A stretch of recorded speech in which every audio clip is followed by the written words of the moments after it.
विहिरीत एवढं निवाळचंग पाणी होतं आणि विहिरीत कमीच्याच अर्धी विहीर भरलेली होती मित्रांनो.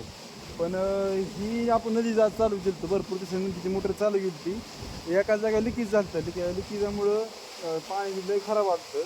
मला ह्याच्यातून सांगायचं एवढंच आहे की एवढं स्वच्छ पाणी असून एक थोड्याफार पाण्याने अख्ख्या पाण्याचा कलर बदलला.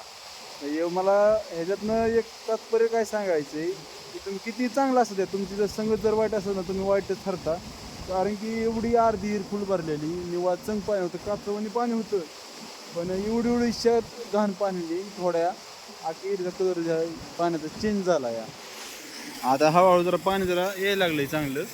पण पाणी तुम्ही विहिरीचं बघू शकता, अख्खं काळ भंगार पाणी पडलेलं आहे. पाणी आता जरा बरं यायला लागलंय, पण आता काय उपयोग नाही हो, ह्या पाण्याने सुधरून आता काही उपयोग नाही. खरं का नाही? त्याच्यामुळं संगत फार महत्वाची या. आता जरा पाणी व्यवस्थित यायला लागलंय. पाणी कितीही चांगलं आलं तरी आता विहिरीतलं जी गाळ झालंय, पाणी खराब झालंय, त्या पाण्याला कुणी शुद्ध करू शकत नाही.